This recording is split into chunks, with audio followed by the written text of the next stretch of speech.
Okay, we have the 10-year anniversary Black Snowboard to Death.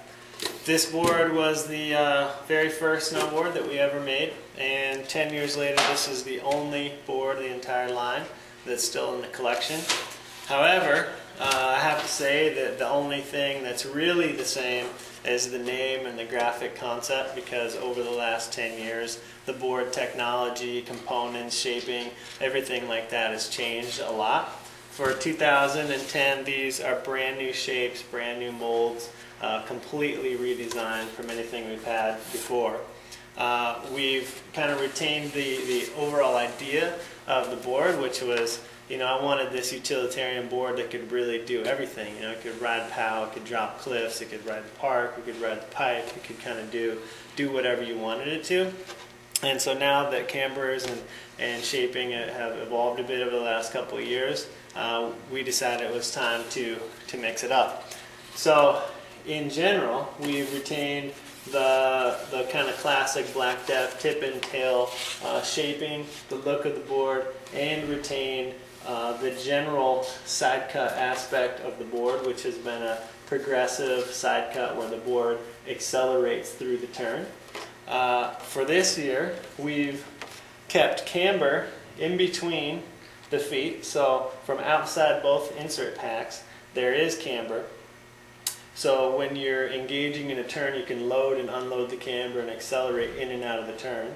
However, we've elevated both contact points. So what happens when you introduce a reverse camber shape or elevate the contact points, your effective edge is reduced.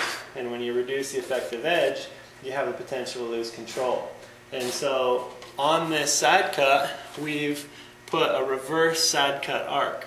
And so with the traditional side cut, there's a side cut going the opposite direction. It's really subtle, it's really mellow, but it just provides a pressure point that when you're on the rail, the board grips and retains that point, even though you have a shortened effective edge. So all that said, you have a board that floats really easy in POW, that's really easy to stomp landings, really easy to ride, easy to turn, but when you're going fast and you put it on edge, a board that's also stable and hangs on to turns and is going to perform in high-speed carving scenarios. From a construction standpoint, we have a new P2 Superlight core, which is Paulownia and poplar alternated throughout the board.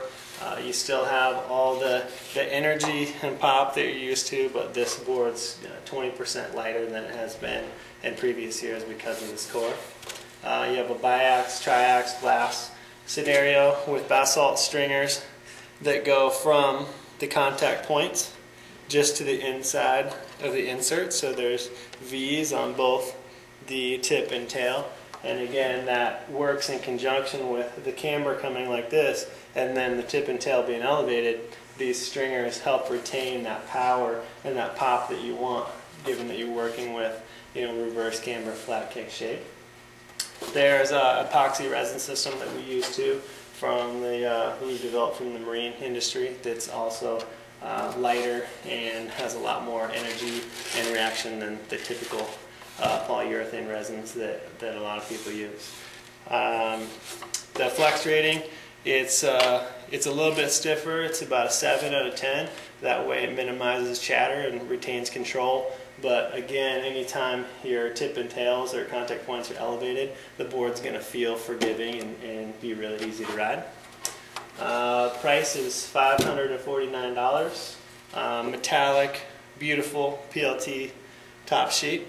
And it's engineered for the experienced rider that, again, is going to ride a bunch of different types of terrain and doesn't want to switch out their board all the time. If you don't want a park board and a POW board and a rail board and a pipe board, you just want one snowboard, look no further.